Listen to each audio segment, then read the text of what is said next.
All right, and we are live. So if you are out there and you see us, say hello so we know that we're not just speaking into the emptiness of LinkedIn, Facebook, YouTube, wherever you're seeing us.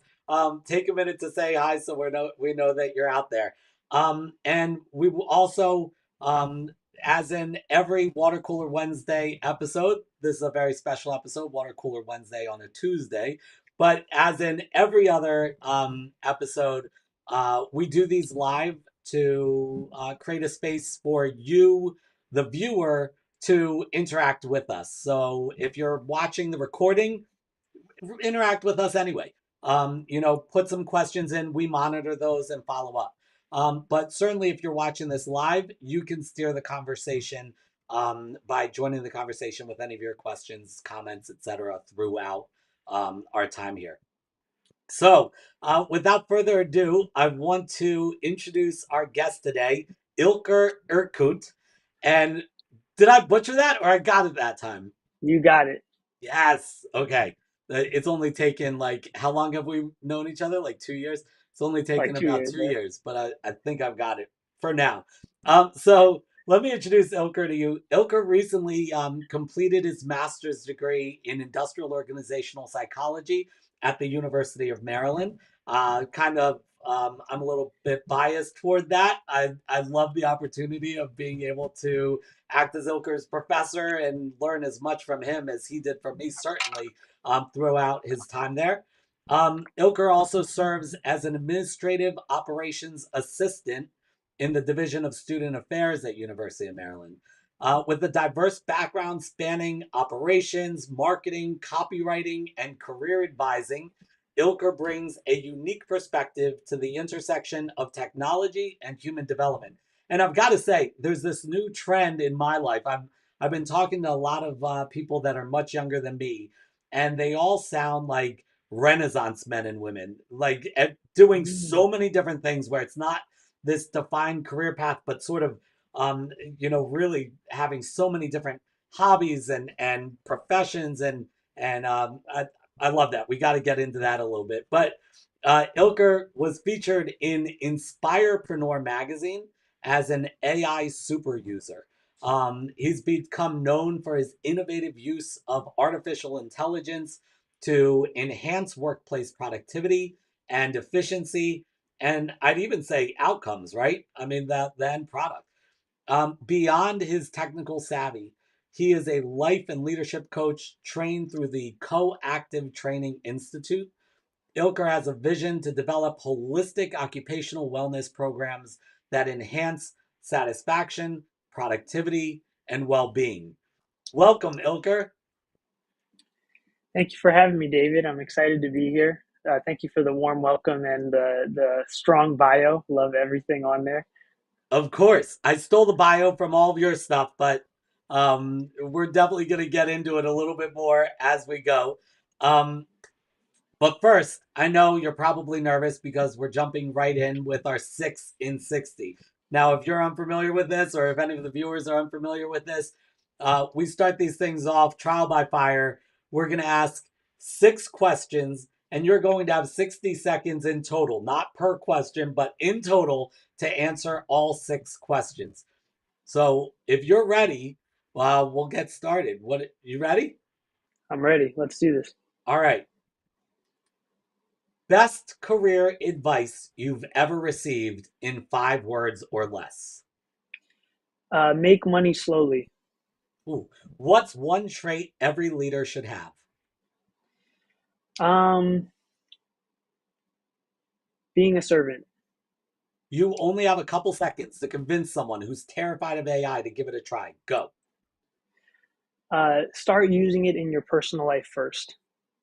What's one book, podcast, or resource that significantly influenced your thinking recently?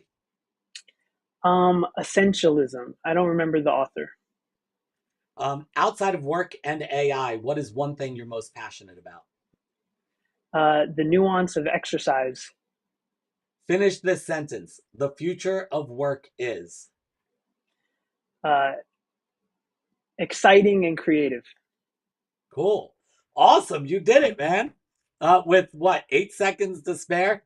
Yeah. Excellent. Most people don't make it. Um, so you had a couple really interesting answers there. First of all, make money slowly. What does that mean to you? Um, I think when I graduated college, the consensus that I had heard from mentors, teachers, people was, try to find something that makes money, make it quickly. But what I learned following that and ending up in situations that I had to undo is that uh, when in your 20s, I think it's a great time for experimentation. And money does something to the ego that makes it really hard to pivot when you need to figure things out, to gain clarity. So making money slowly allows for you to jump around and figure yourself out and then go all in. Oh, that's so interesting. It's kind of it makes sense because when you've got more to lose, you become more risk averse. That's why Exactly. I like to stay broke so I can continue to take risks throughout my life. That's um, so although I do blame it on my 5 children. Um, but so and another answer that stood out. I know, and I did not know this before, but looking through your stuff out there, you were like a Division II tennis player and you were like a marathon runner. And so you said your passion, you said something exercise, intentional. What did you say? The nuance behind exercise. Yeah, explain that. Um, I've been an athlete for a long time. It's an identity that I keep very in the past and deep within. But I grew a love for it from a lot of insecurities when I was younger, and I kind of started for shallow reasons, and I played a lot of sports along the way.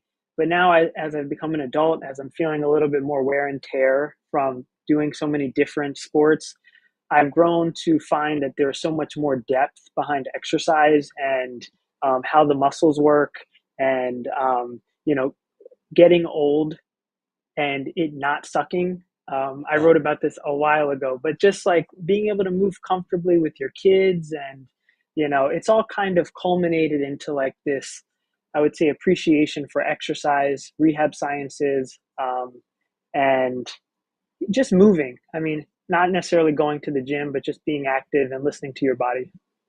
cool. So, bells are going off in my head because, as you know, my research is in passion decline, and you're kind of the way you were talking about your journey in athletics was, like that you felt compelled toward it to prove something. That would be referred to as obsessive passion, which leads you Mm, down to, it's still passion and still makes up your identity, and you love it, but also has its downside. Could you right. talk a little bit more to that? Because we got to get back on track, and talk about AI. That's what people are here for. But please, just for me, could you talk a little bit to that? Well, something you said lit something up for me. I've been working through this mental model that I've had about obsession and interest, and there's kind of a hierarchy to interests.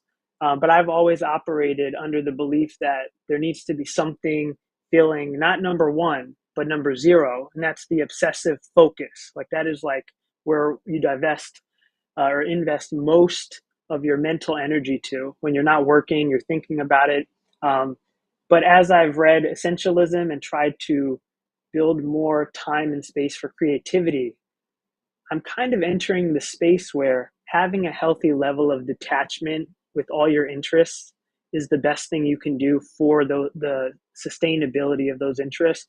And so I'm considering removing that obsessive category and seeing what the world would look like if I just had a healthier relationship with interests, not overly wanting them, but just kind of letting them unfold organically. And it's been really working lately. That's so interesting because um last episode we spoke with Tony Tenaglier, and he's also sort of this renaissance man type of person with a lot of passions and hobbies and interests, and you're sort of mirroring him the way you've lived your life and are talking about these things.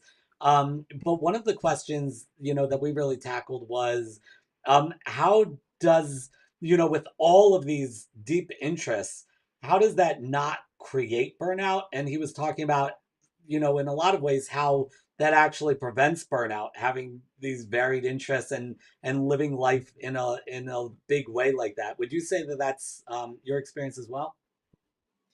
I would agree. It definitely can be its own tornado of burnout. Like at both extremes. But I would say what I call it is problem-based learning. It's the right dose of, uh, novelty, because once you solve the problem, you move on, and it's also the right dose of specialty, because an organization that needs that exact problem solved, you have it nice and neatly packaged because you have solved said problem, and now you're already off to the next adventure, but you have some of this for anyone who needs help along the way. Cool. So um, I want to go back to your 6 and 60 because you gave us so much good stuff there, right? Um, I asked you to finish this sentence. The future of work is. And for anybody who's watching this, either live or recorded, I would love for you to put in the chat how you would finish this sentence. The future of work is. Because I would predict that a lot of you would not answer it the same way that Ilker answered it. You might say things like scary or uncertain or yeah, I mean like a whole bunch of negative, emotions connected with it, right? Hopeless. I don't know, maybe that's too dark, but you're on this cutting edge of the AI technologies that everybody is talking about, and I would venture to say that a large number of people are really fearful of, in a very real sense. That what is this going to do for my career, my job, my occupation? Our job's going to go away completely.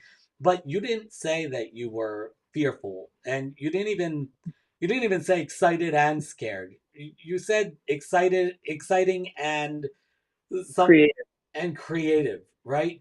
Um, could you convince us that we're the crazy ones and you're not the crazy one here? I'm definitely the crazy one. And this is true in my life and with viewers. Like I tend to give the more optimistic answer, but I will say that I believe it. And convincing. What I can say is, in my experience, you know, what I'm learning is the work that I do is kind of veering towards, self agency, being the driver's seat in one's life. And a lot of the philosophy that I'm building is around everyone having creative expression and using AI to get, scoping down the work that doesn't need to be quite so complicated, saving a little bit of time, and then investing that time in the curious, interest based pursuits. So it's creating bandwidth for the meaning. Um, and I've been living this model, and it gets hectic. I mean, I have days where I'm scared of the future, but overall, I'm very excited about what AI, the accessibility it creates for people with skills that they don't have, or just kind of those boring, tedious elements of work that they don't like to do now that they don't ever have to do. And they can just reinvest everything into whatever it is that is like truly meaningful. And given the uncertainty, I think finding that in work is the antidote, because I don't speculate a lot about where the world is going because I don't know, but I know that I have to go to work tomorrow and I want it to be kind of fun. Right. So So so you're an AI super user, right? And yeah. and so you know this stuff more intimately than most. Um, and you also probably have experienced, every time they come out with a new model, and I've seen like, in the Reddit chats and stuff where it's like, oh, use Gemini now. Now that's the smartest. Use Claude for this. Now that's the smartest. And it keeps bumping back and forth, and you see the progression of what these things can do. Um, right now it feels like we might be in this sweet spot where it's a tool that and a partnership and you can use it as a tool. Like where does it stop though? Is it going to eventually say, actually, give me the wheel. I'll take care of it. And then you don't have the predictability of going to work because it's taken your job. I I don't know. Like I said, I know I've heard all of the different potentials. I do think that some work will be given to AI, but I also think that new work will be created. Um, Maybe not. I don't know what it looks like for the job landscape. I've heard that more jobs will be created. It's the same thing that we had happen with computers, phones. Like everyone's still working. Maybe they're working more now with these technologies than they were back then. So, you know, I don't know. But what I can say is, uh, you know, as literacy grows, there's a clear hierarchy. You go from prompting to GPTs to agentic AI building small workflows that happen on their own, and I'm just stepping into that stratosphere now. And it's interesting and it's really small scope. And I do think that the future will involve, outsourcing some work and never doing it again. Um, but I still think that there's going to be plenty of work to do. So when I asked you about, what you would say to people that are fearful of AI, your advice to them was to start using it in your personal life first before bringing it into your work. Could you give me some examples of how to do that effectively, and maybe even also as sort of a compound question here, like, um also what not to do? There's some people that think that they're using AI and they're really only skin deep, if not completely misusing it. Right. Can you give us some examples of how you use it, maybe, or how the average person should be using it or could be using it, and what they should be steering away from? Absolutely. I have like my framework is based around kind of start with personal life. And what I've seen, I've heard a ton of different examples, but for some people it's like they have a little indicator that pops up in their car and they're like, oh shit, what does that mean? Like, am I about to die on this, this car ride? And AI is very accurate with things that we have a lot of very fixed data on. So things where the world is kind of divided, AI is going to be kind of, it's going to be 51-49 on whatever the training data, but there's a lot of information that we don't have answers to. And then there's a lot of information that we do have answers to. So stuff like car trouble, creating fun images to send to friends, uh, even summarizing articles to see if it's worth reading. Um, what else? Uh, you know, Going to something like Perplexity or turning on the search function for ChatGPT and just using it as Google. Because one thing that I find really helpful is just the fact that it's context aware. So if you ask a question and you don't like the results, it remembers your previous question. And so when you ask a follow up, you're just honing in more and more to the exact information you want. And so I think research is a fun one. A lot of people have had success with building exercise plans. People have had success with planning the itinerary for travel. I've never tried it, but I have by far, that is number one on the list from people who have used it personally, is traveling, like travel plans. So I would say figure out what that is for you. uh, Develop a feel for AI, a trust for it. The things that you like using it for will get you to use it more. Follow that pipeline. And then when you have that, now look for ways to use it in work. And I have what I call the big five. Uh, it's using it for research, using it for writing slash editing, outlining, brainstorming. And then there's one more that I can't remember. Those are the easiest places to start. I find that at least one of them would be meaningful if someone was able to scope down a little bit, or there's a bottleneck that they can begin kind of, following that pipeline and building process around. For me, that was writing and editing. I hated it. I haven't edited anything in over 2 years, and my life has been improved. Once again, the feel grows, and now I'm in it. I have the feel, and now you're willing to experiment and try stuff out. So that's the pipeline to literacy and confidence and trust. That's really interesting when you talk about using it for editing. I think of, spell check, and then Grammarly was around forever. I don't know. That seems like it's AI, but was that always considered AI? I don't know. But I don't know if they've added things to it or we just realized that we've been using AI for a lot longer than Right. ChatGPT. But like those things have been around for a long time. And we don't bat an eye when somebody uses spell check. If somebody turns in work that has a whole bunch of misspellings, we think that they're incompetent because there is spell check, right?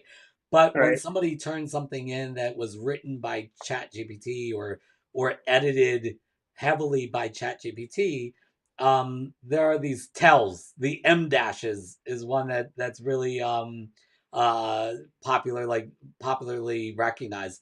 Um, and we do seem to judge people when they say that we use AI, or when you get, a work sample that's, filled with M dashes. So are people using it wrong when they put something together with a bunch of M dashes, or is there too much power that you can give to AI? Like, what does that look like when you're writing something for work? Like, what does that look like? I have a few thoughts about this. One, you know, on my framework, once you start using AI, the first thing you got to ask yourself is, what do I not want AI to touch? Knowing that makes all other use way less icky. You don't feel as icky when you're using it.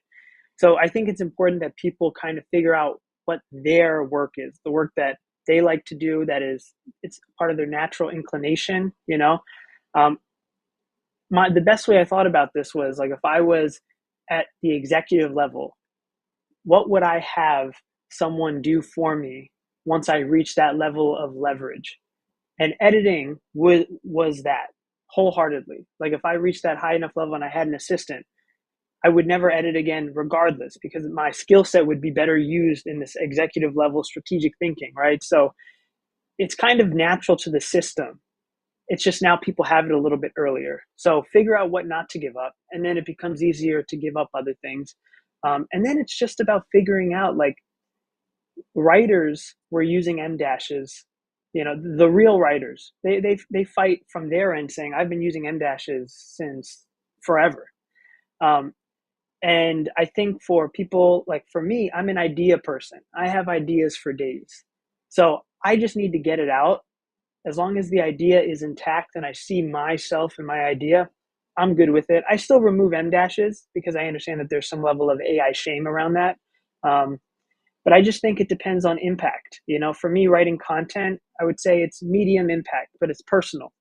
At work, I'm more, inclined to remove M dashes or to be very specific how I want it edited. So I think depending on impact, that decides how careful or how much verification is needed.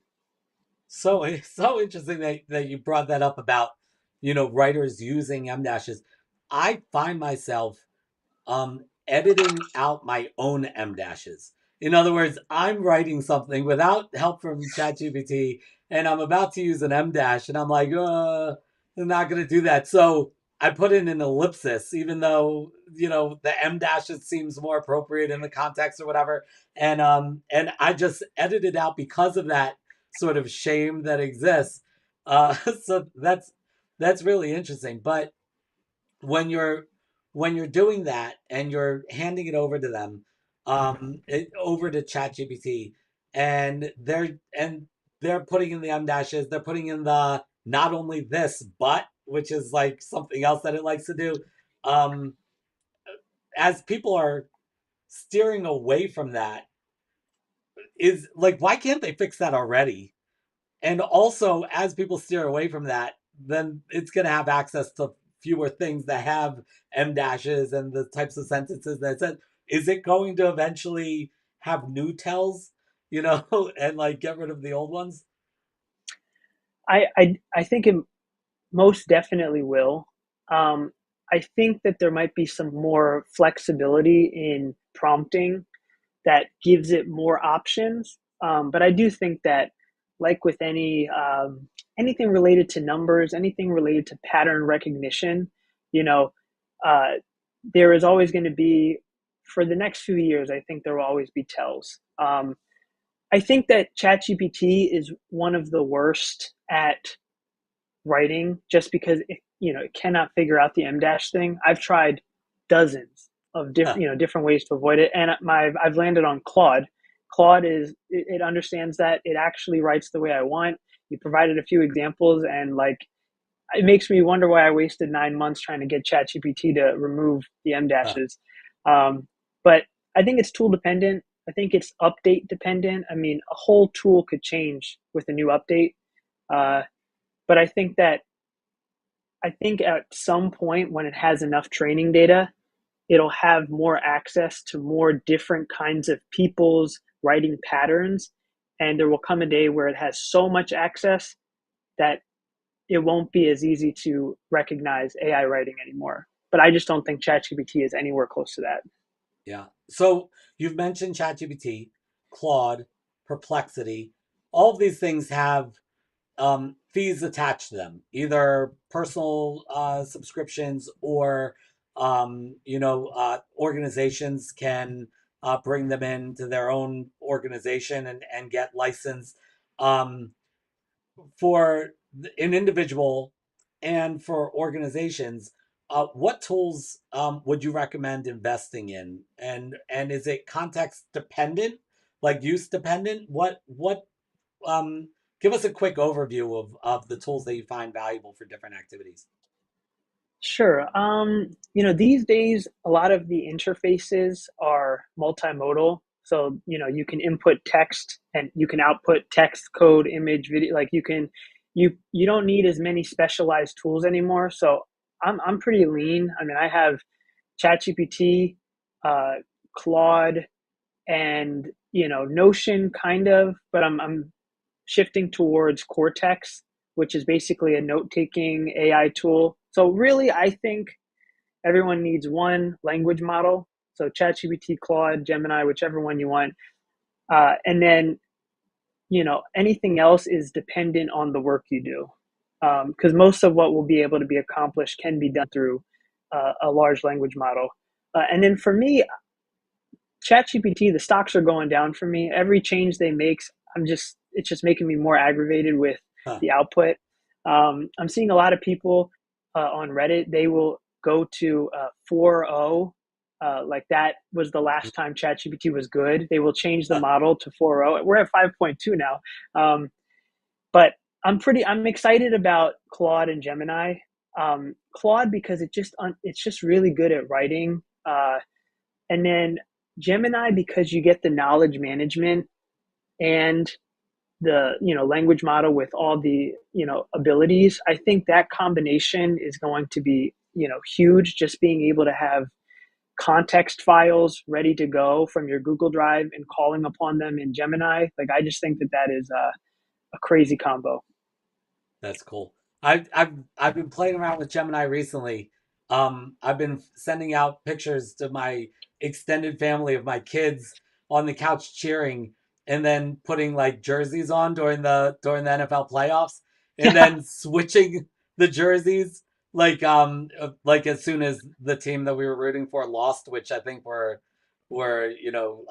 batting 1,000 right now. Every team we root for loses, except the Steelers. We did not want them to win the past game. But yeah, so we use it for fun, but I guess you wouldn't put that down because like you said, it's just becoming comfortable with this new thing before like in your personal life before bringing it into work. Now, when you bring it into work, because you speak to organizations, to teams, to departments, and they bring you in to help them with, you know, AI integration or understanding. What is it that give us an overview of what are the problems they're facing, the questions they're asking, and what is the need that you're fulfilling when you go in there? Typically, I know every engagement is probably a bit different. Sure. A lot of them, I mean, the biggest thing, if I can bottom line it, is I come in to get people to use AI. Like it's really I'm helping people who are extremely physically resistant. So conceptually, they've heard enough positive use cases that they're like, I'm on board. I want that. But they're not using it. They're afraid to use it. They're still trying to find ways to use it at work. And so it's just like they're at an arm's length with it. So my job is literally just to facilitate use of it. That's what I have found to be like. I've cut away all of the what is AI, what is machine learning, deep learning, like generative AI. People don't care about that. They just need someone to be there to ask nuanced questions to and use AI for more than 30 minutes.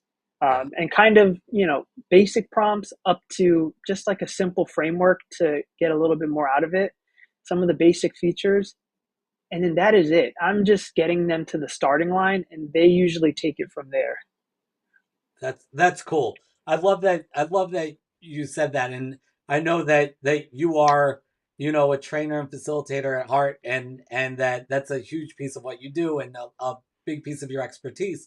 And I I I know that so many organizations are tackling this AI thing, and I've seen it done very differently in different organizations. And so there's a school that I know of that, like, back to back to back to back professional development days, they had their big speaker, their keynoter in the professional development was a different AI expert each time, and the teachers each time said, I have no idea, like, that wasn't helpful for me, especially because you have people who are really advanced and have been their early adopters, and then you have people who this is brand new to. And then I got an email from University of Maryland. They and I don't know, maybe you were connected with this because it seems like your thing, but I don't know what department it was from, but it's they were hosting an AI petting zoo, they called it, I believe. And although I didn't go, what I got from the little blurb was that there would be different stations and you could try different AI tools with experts standing there to help you. And it sounds like, Mm, that hands-on experience for something like this is exactly the appropriate type of training. yes. Sorry, give me 1 second. There's a little bug situation. Okay, we're good. Oh no, you spilled your coffee? Just a random bug, but we are Oh, good. a bug. I thought you said a mug. Oh no, sorry, a bug. Can you repeat? Can you say the last part of the? I heard everything else. Yeah, yeah. So, how important is that hands-on experience, and is it all you need? Can you just and this is a leading question because I assume the fact that you offer these things that you would say no, it but is that all you need to just set it up and say use this? What I'm learning is that nothing else can really be contextualized until people are using it.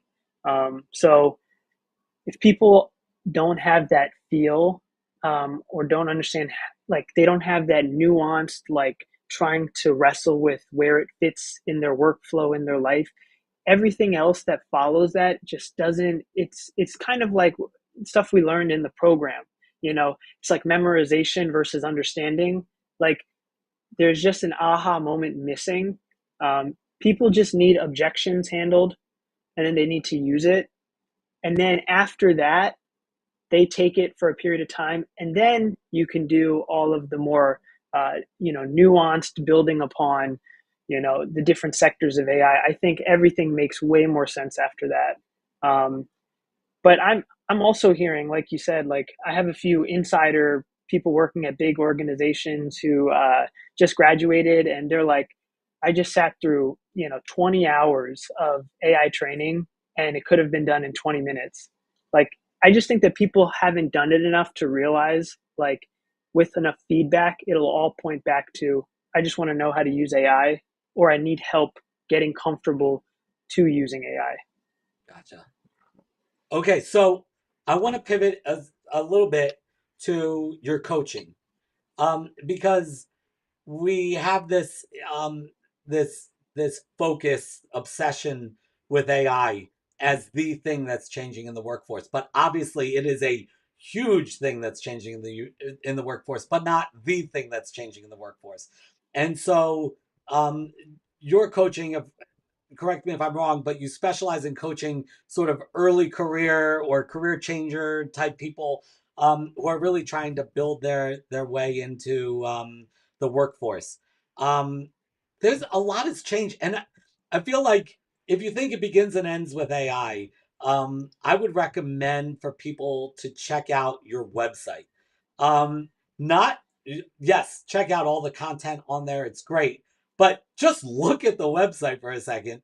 Tell us about your website because people need to check it out. What is the website, first of all? We're going to give that link soon, but just if you could say the link. Sure.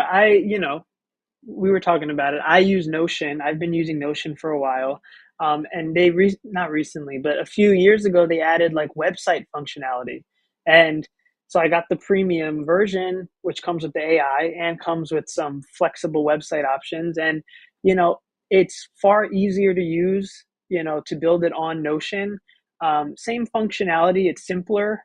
Uh, and it looks cool. I can build my entire ecosystem into it. I mean, my knowledge management system is literally connected to my website, plus AI. So I just, I love digital tools and what's possible now. Yeah, and if you're 40 plus, there's a very slim chance you're gonna have any idea what you're looking at when you first see this thing because it's so unique from what we didn't grow up with websites, but what we saw websites develop into over time. It's so this is all to say that so much is changing now. What are the biggies? What do people need to know early career individuals coming into the workforce right now? What does it take to be successful with all these new technologies, but also changing attitudes and all sorts of context surrounding work? That's a loaded one. I've been It spending is a so much loaded one. time in this space, doing a lot of writing recently. The biggest thing that comes up is, and the biggest thing I can say is, I think we are in the era where you can get away with uh, doing more meaningful work. I think that going after the best paying option major uh, over anything intrinsic, uh, I think today, given the stuff happening in tech and a lot of these industries, if you're not going to be a doctor or a lawyer, it's really not, there's not as many secure paths anymore. And so if you chose something purely out of security and winning the career game, you're going to find yourself back at square one if things don't go according to plan. And this is where the uncertainty comes in. So I think that stocks are up for interest-based learning, interest-based vocational, building towards your vocation. And then, right now I'm writing about, and I think volunteer work is huge. But if you're working for an organization and you're networking and you have an interest that you want to build out, you know, I'm big about like chatting with people, telling them what you're actually interested in, seeing if projects come from that, and kind of, I call it the internal consulting model. But with any extra time you have, after your day job is done, invest in this cool project because this volunteer work still counts as real work on a resume because it's connected to your current employment. So that it's kind of like a blind spot, I would say, of opportunity. And doing that enough times, I mean, that's what I've been doing this past year, and I have gotten, a full page worth of resume bullets. I can't even fit my current job on my one page resume anymore. Yeah. And how do you do that without burning out? Because you do stress, wellness and employee well being. So how do you do that without burning out? Without overcommitting yourself, to your own detriment. Sure. This is an experiment. So, like, there are times where I have, and I've probably written it publicly, that I have reached a level of burnout. I am figuring this out alongside, the uncertainty of the world. But what's working for me now is two things. One is, mastering your job, understanding the culture of work at your job, who you answer to, what are the specifications they're looking for, get better at that. If you're working on something that your boss has high ownership in, you know, don't start doing work. Ask a lot of questions because they're going to be extra nitpicky because they have a lot of ownership over it. So being strategic about the work you have in your job, mastering your job, finding where AI can take off some load, and then carving out a few extra hours a week. Um, and that's the play time, And the organizations that I've tried this with, they find this amazing because it's like you're doing a little bit of pro bono work, but you're kind of working on projects that are like wishful thinking projects. Like they don't really have resources to deploy to them. And you're just chatting with people, finding alignments of interest. And then the beautiful thing, because it's free work, most people will say yes, and they will also be grateful that they had the extra set of hands. And so if you're like, my bandwidth is low, they will happily say, you're free to go. And this is like, I've successfully gotten out of projects after one life cycle, without any like pushback at all, because they're just so grateful to have like an opportunity that once was never going to happen. Right. And because you volunteered for it, you weren't voluntold into it, which may have happened if you didn't stand up and volunteer. So, Right. so what about, I hear a lot, employers say, people don't want to work anymore. And on the flip side, I hear a lot of, younger, less tenured employees really valuing um, balance and boundaries. Um, it's not unusual knowing you that you're kind of giving the counter argument. You're kind of um, uh, suggesting the exact opposite in some ways. But how do those two things fit, if at all? How do they interact with each other? I think this connects to the larger idea that we're reaching a time where we have more of the luxury to do the work we want to do. As AI develops, as I think people quiet quit more and simplify their jobs. I don't think everyone. I think we need jobs now more than ever, just given where the uncertainty is. But I'm seeing a large scale scoping down of jobs. People aren't overcomplicating their jobs as much anymore. They're not changing things up each iteration anymore. They're like, okay, if this can just get done, it'll get done. I think people are seeing there's like the plan A security path, and then there's the plan B fulfillment path. I think people are looking for ways to align the two of them. And the more alignments you can find, the less you feel like you're living a double life, only investing in like the everyday, never ending tornado of life, and not in the things that make you feel like you're actually progressing on your own life's work, whatever that is. Um, so I think people want to escape what work was. But once you do, where I feel like I'm at, I can't get enough of work. I want to work all the time because for me it's play. I consider it play. I'm having a blast doing it every day. I love that. And you're talking about a lot of things here, like alignment, aligning your work with pleasure and play and that um you're simplifying the tasks that you don't love doing, the tasks that feel like work, and you're stepping it up with the tasks that feel like they're more fulfilling and meaningful and fun for you. That's really cool and a really cool perspective for early career professionals and beyond, I would say. And when those AI robots come for our jobs, I think it's the people who have really dug in and created a name for themselves at the organizations and things like that are going to have the job security. So that's I and there's a lot of truth to what you're saying about that quiet quitting and people really just taking the path of least resistance and maybe using these tools to do less work. And you're saying use it to transfer the work. And so as somebody who loves the concept of work and what it can be, I really love that. Although I'm sure that we're gonna have a lot of skeptics looking and maybe more on Facebook and YouTube than on LinkedIn, but we'll have some skeptics, and so but the more skeptics there are, the more you're gonna stand out, I think. So I really like the trade off. Now, that's a unique perspective because it comes from the employee's perspective. This is you coaching the employees.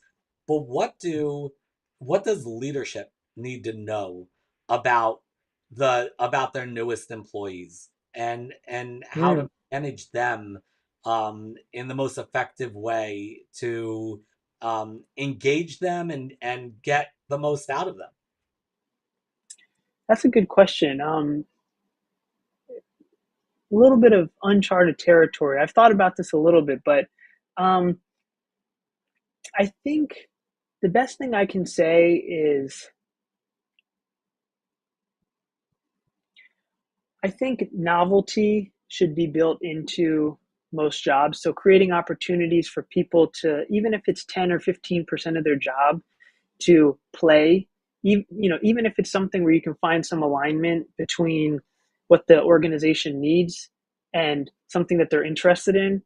People today are interested in a lot of things. It doesn't need to be the most intrinsically motivated thing, but just creating a little bit of playroom. I think that works in my current role tremendously. My boss allows me to play a lot, and also just like I think it's trust and positioning towards strengths.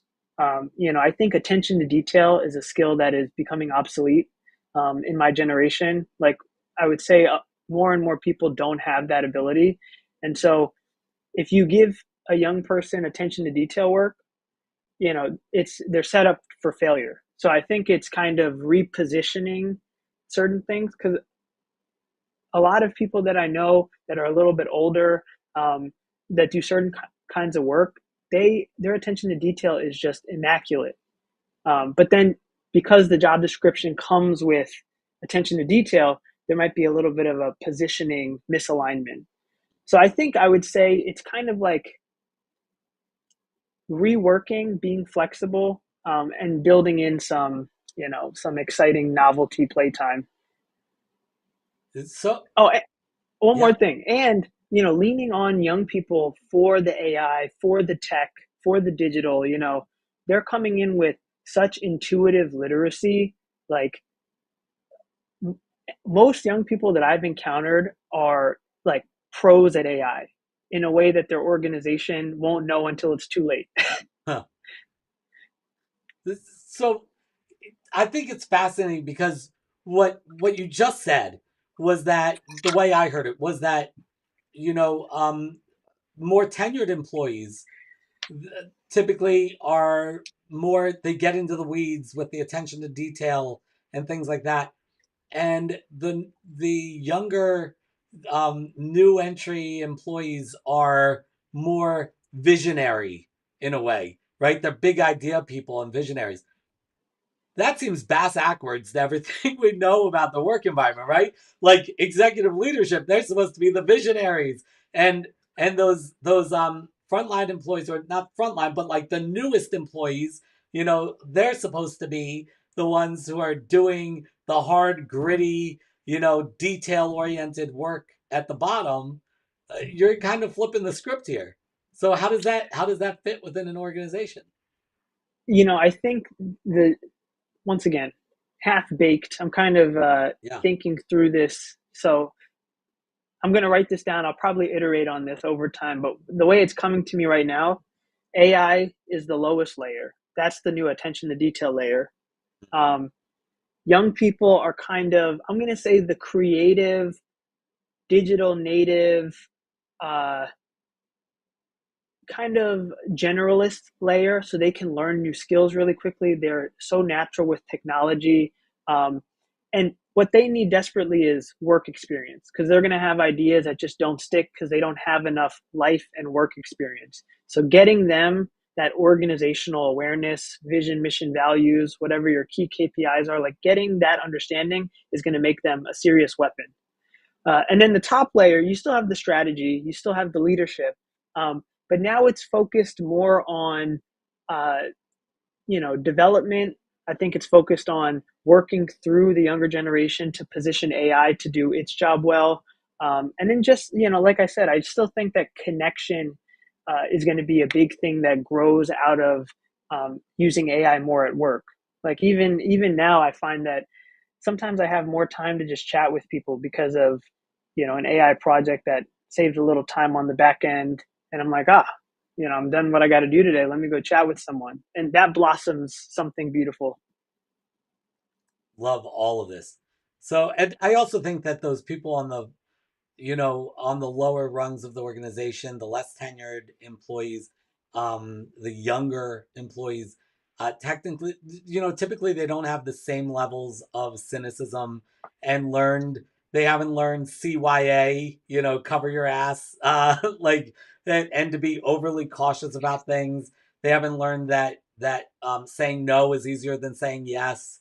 They haven't learned all of those horrible habits that keep people at the top from envisioning in meaningful ways sometimes, and they also haven't um gotten entrenched in the groupthink. They don't know Right. what's a crazy idea or not now, and so they're a little bit more free to it. So I like that idea of the more tenured people focusing on development, which is kind of like guiding their ideas, instead of shutting them down or not putting them in positions where they're trusted to come up with ideas. Um, Right.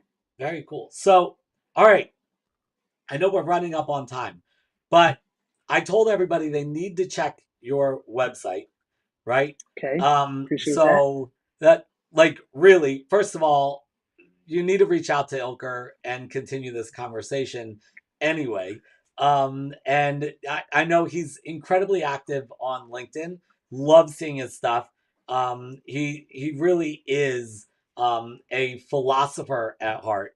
And so if you're interested in some workplace philosophy, I remember an early conversation that we had, where um, Ilker was, and I hope it's okay to share this, but Ilker was concerned, like, but I can't share all my ideas because some of them are controversial or not.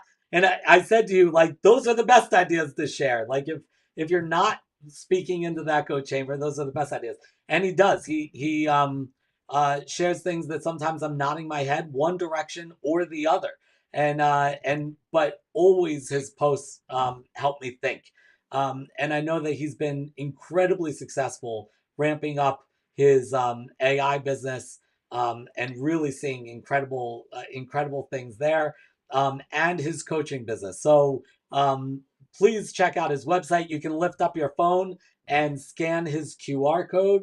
We're not really in the same room. Oops. So you could scan that, and it'll take you to his website. Link up with him on LinkedIn. The QR code by my bald head is will take you to my link tree or whatever it's called. So you'll be able to connect with me in a myriad of ways.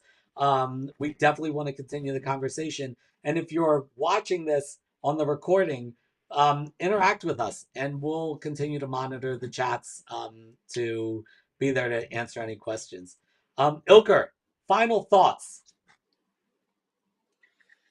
Final thoughts. I'm really big right now about keeping things simple, nothing to obsess about, healthy detachment from everything, and just keep whittle life down to what is most essential. That's when you have capacity for all the things that matter most. Nice. And here's my final thoughts. Um, have fun with AI first.